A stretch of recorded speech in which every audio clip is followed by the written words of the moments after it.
Oh, last chapter. Last chapter, Nico. Hayate and Kasumi break into the Mist laboratories in their search for Ayane. However, it seems they are already too late. Whatever the scientists were planning to do to her has been done, and Raido has been revived, and is completely out of control.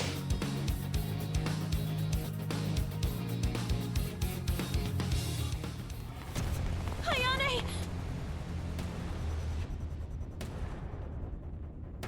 Raido has been reborn. I have no further need for those two. I was just about to dispose of them. You! I have nothing to say to Epsilon. Hamilton, was it? She just had to get involved, didn't she?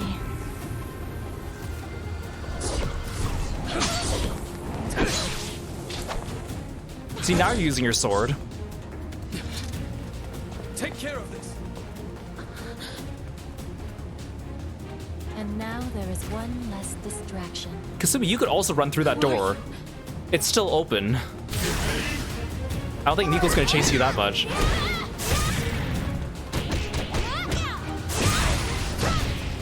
Okay, she's kind of more aggressive now.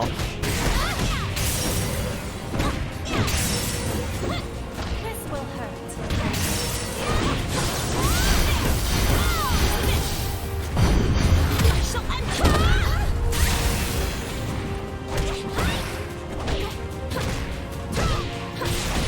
Let me guard.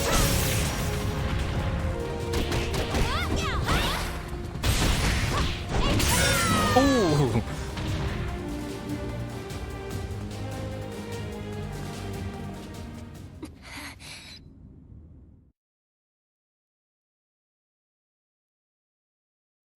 That's just the end of the cutscene. It seems that it was this stranger named Nico who was entrusted by Donovan to single-handedly organize and realize this new experiment Mist is involved in. But now she stands before Kasumi not as a scientist, but as a Pencastilat expert who simply cannot be dismissed.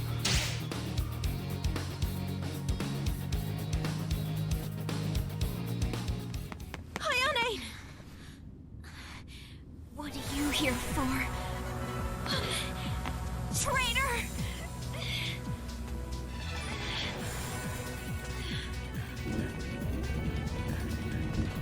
I may have left a little surprise with Miss Ayane. Take your time.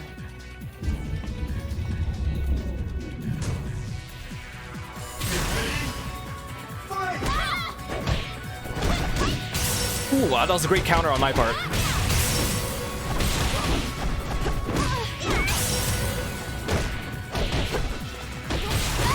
Ow. She is very angry. Oh gosh.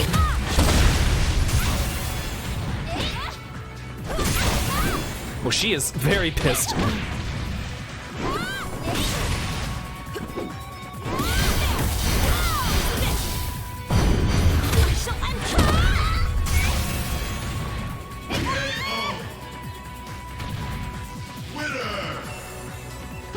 Don't make me laugh.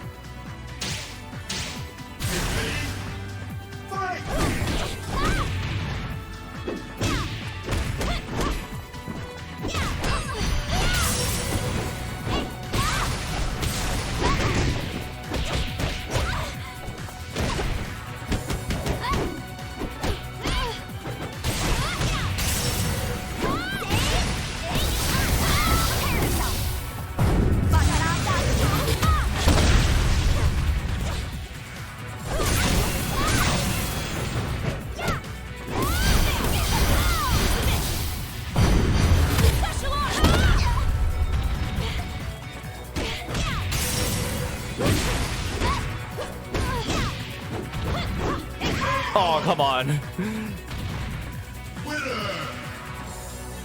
Don't make me laugh. Oh, I guarded right at the beginning because she always starts off with a kick, and then she did a grab that time.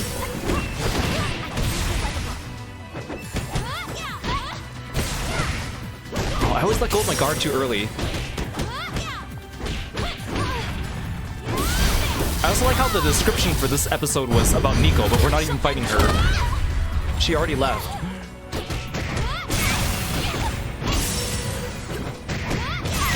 There we go.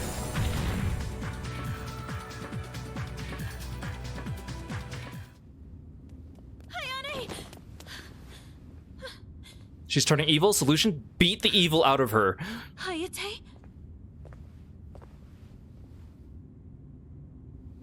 Don't worry. They are only sleeping.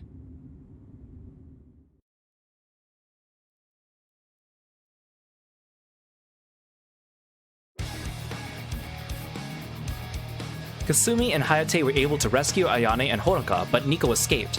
The alarms flare in the building, signaling that the new Raido has broken free and is on a rampage.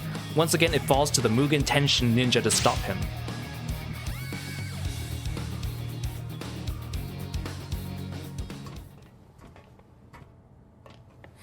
Oh, hey, hey, Mary.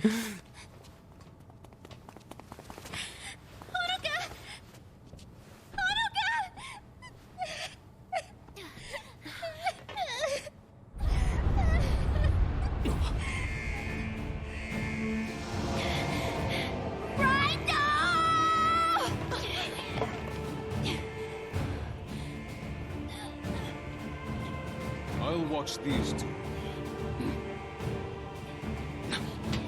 So is Ryu just gonna sit out completely on the final chapter this time? That's unlike him.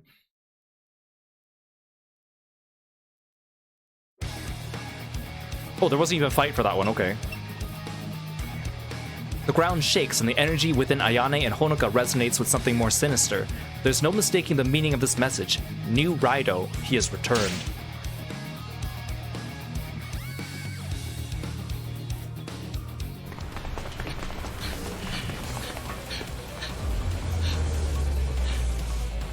Raido!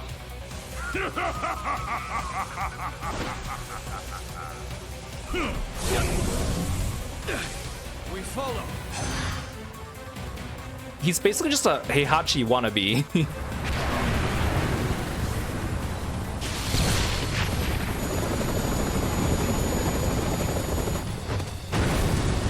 Oh, there's Ryu.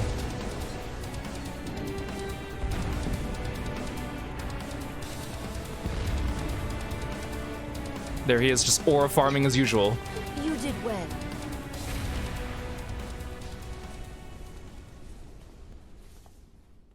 Well, are you gonna help Ryu?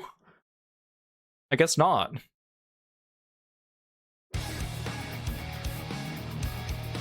While the ninja chase after new Raido, Helena Douglas makes her way through the Mist facility to see with her own eyes what horrors the daughter company of Doatech has managed to forge this time.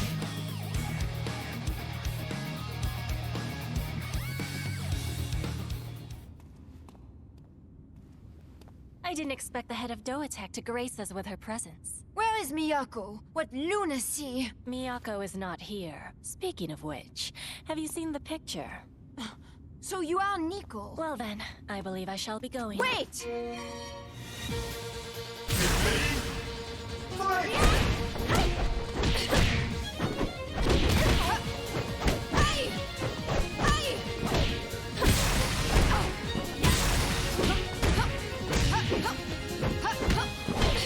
Helena's combos don't feel very natural to me.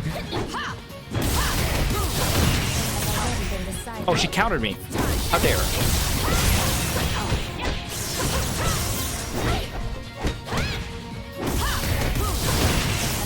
She keeps countering my break attack. How dare. This will hurt.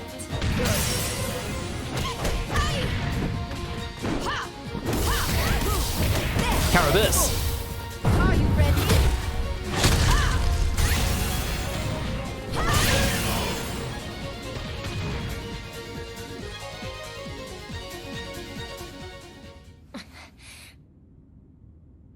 Lunacy. Let me show you.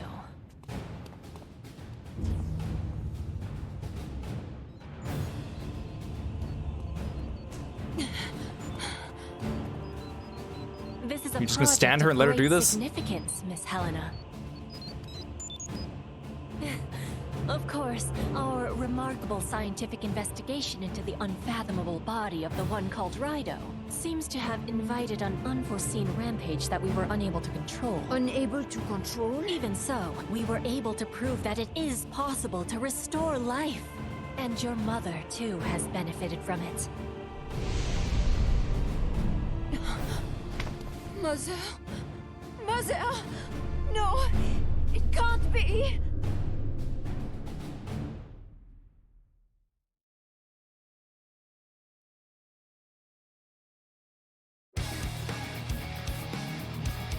Last chapter, The Law. New Raido stands before the ninja of the Mugen Tenshin clan. Victor Donovan has brought him back to life once again, but now falls to his clansmen to put an end to his evil.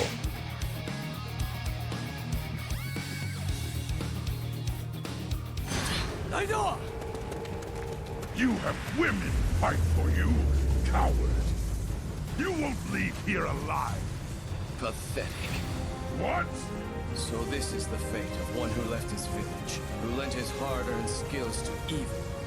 You're but a corpse, yet you still try to bring ruin to the world. But it will not happen.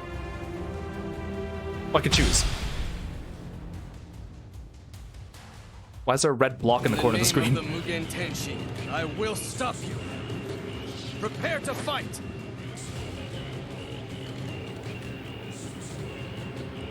Okay, let's see how annoying he is as a boss.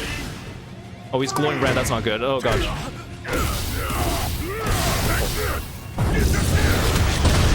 Damn. Wait, what? Okay.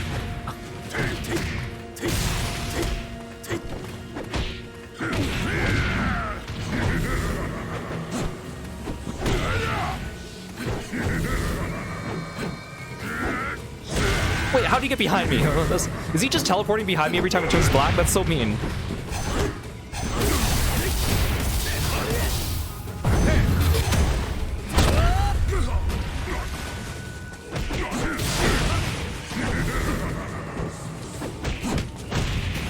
How'd I not die?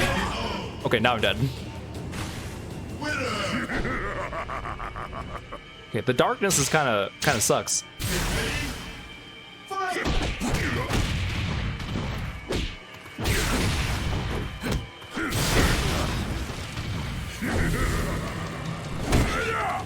Oh, I should just stayed guarding. Oh, he like broke my guard.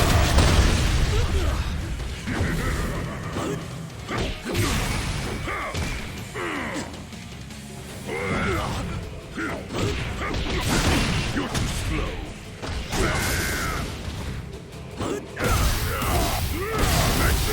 Oh, I'm dead. I was doing so well at the beginning there too. See, I don't know. I feel like I should guard when it turns black, but then he just grabs me.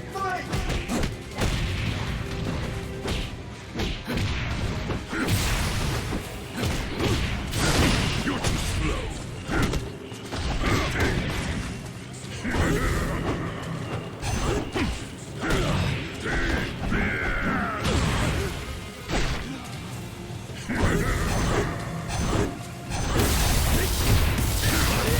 Oh, I actually got the jump on him in the darkness.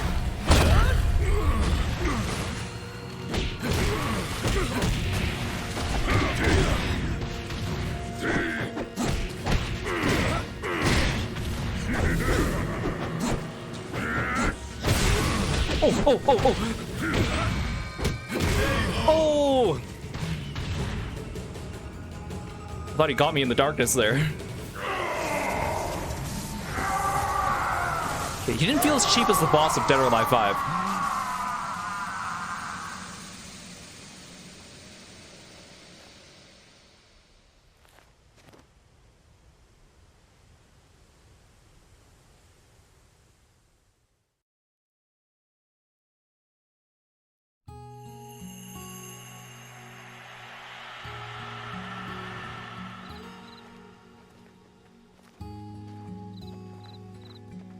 Hayate, Ayane, we've seen a scene like this before, the three of us.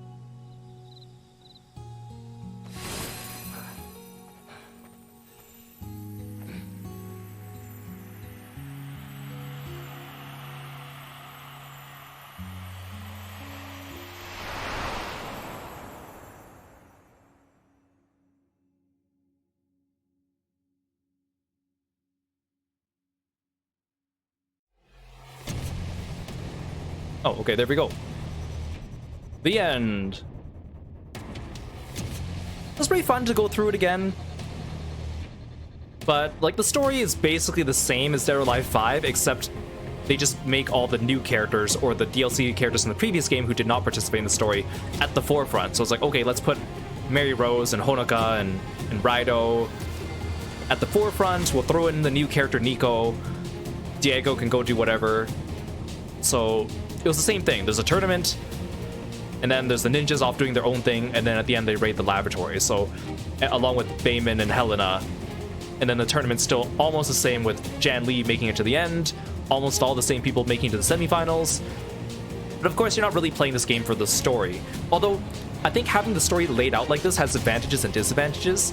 I feel like the previous game, where everything was presented non-chronologically, was like, it felt more consistent because you played as the same character for 3 battles, and then the next character for 3 battles, and then the next character for 3 battles. But then the story was hard to follow because it was non-chronological. So I guess in this case, you could choose whether you want to do it chronologically or by character, which I think is nice. But when you first get in, you're like, okay, this is a little confusing because what am I supposed to do? So it's a good and a bad thing this time, but I'm okay with it because, again, the story is just short and sweet. I feel like the cutscenes this time felt a little stranger this time because most of the time it didn't even show them start the fights. Like, they just be like, you want to fight? Yes. And it doesn't even show them like getting ready for like half of the scenes. And then for half of the scenes, it also doesn't show the aftermath. You just end the fight and then it just ends. At least in Dead or Alive 5, every cutscene had a distinct beginning and an end to every fight. But here, it's like sometimes they didn't have a distinct ending and sometimes they didn't have a distinct beginning. So it just felt kind of weird. But again, at least you have the choice of what order you want to do it in, I suppose. Graphically, game looks great. There's a couple characters where I prefer their costumes from the previous game and they're not available in this game. There's a couple characters that have better costumes in this game than the previous game, so it's a little bit of a give or take. But like I said at the very beginning of the stream, at the end of the day, this last round is kind of just a cash grab.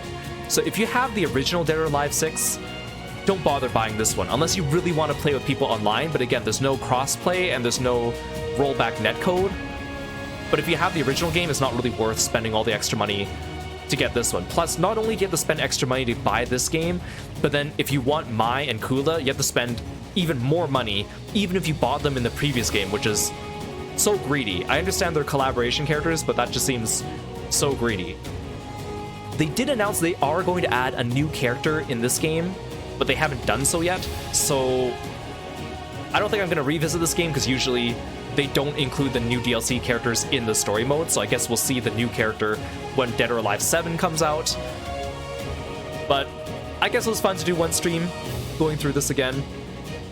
But yeah, it really feels like I get the idea of taking Dead or Alive 6 and putting it on a modern console. Well, it's not even that old anyways, but updating it so people can experience it before Dead or Alive 7. But every single way they've gone about it has been like very greedy sounding, from the way they're handling the DLC to the way they're handling upcoming content to Mai and Kula. Your mother. She just slapped her. People grow strong by overcoming sadness. We can never turn back time. Even if science somehow found a way to revive a body. No, that's not how I see it. I don't believe that. Stop! One day,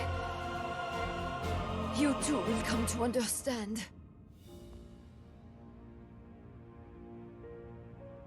I just can't get over how the bad guy in this game is a Vocaloid wannabe. She's a girl that looks like a Vocaloid. Apparently a scientist. She can shoot lightning from her fingers. Okay, I just want to make sure I didn't actually miss anything over here. Yeah. The tournament arc was also a little incongruous because we didn't even see what happened to like Hitomi. We didn't even see who Diego fought to get here. Like, I feel like they could have included just a couple extra scenes to make that part come together a bit better.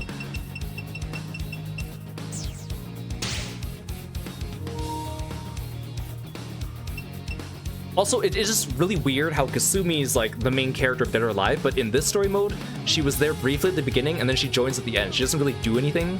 And then Ryu Hayabusa, I get it. He stars in Ninja Gaiden, so they don't want him to take the spotlight, but it really didn't feel like he did much here.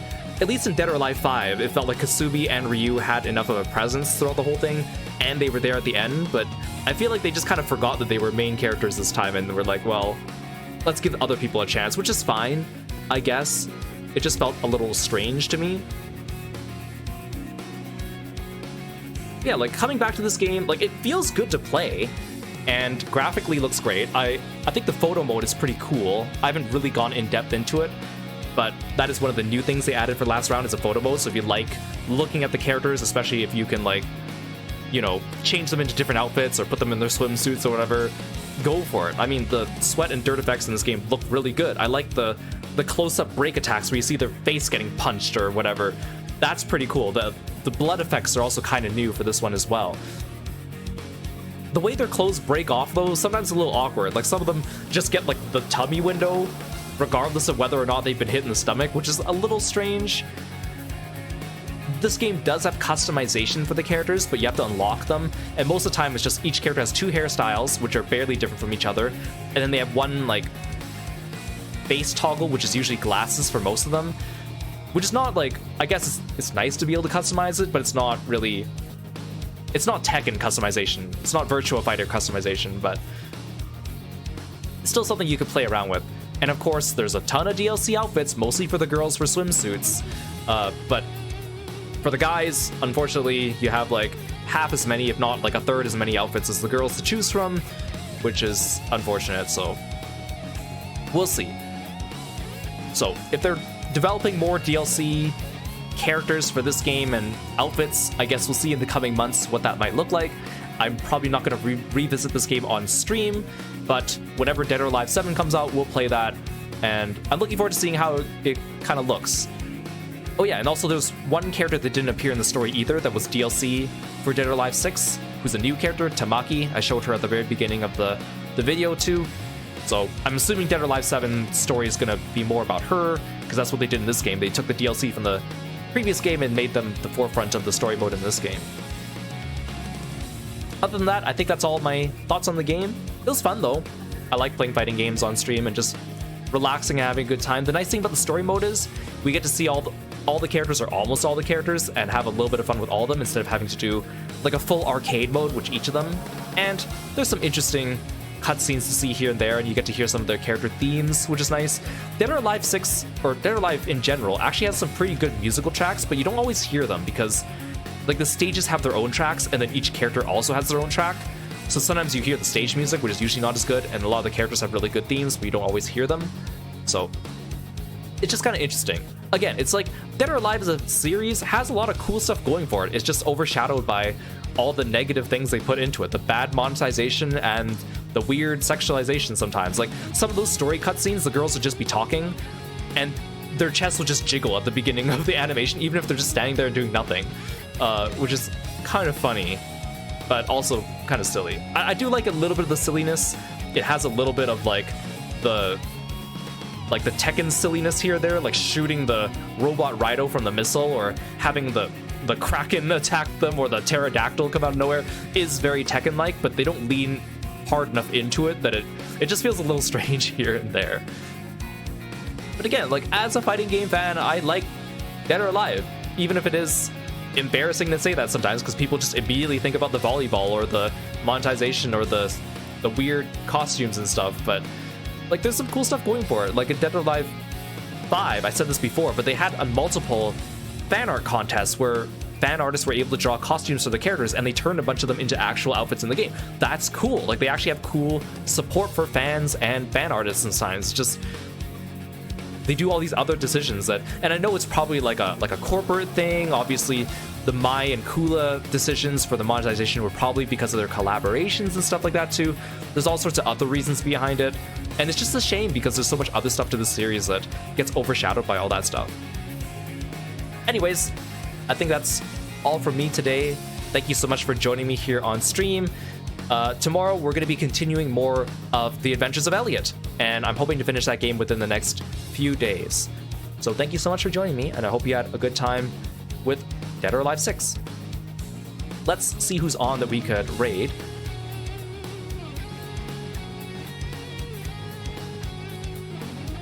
Okay, it looks like Kieran's playing some Slay the Spire. He's been into that game lately. Let's go say hi to him.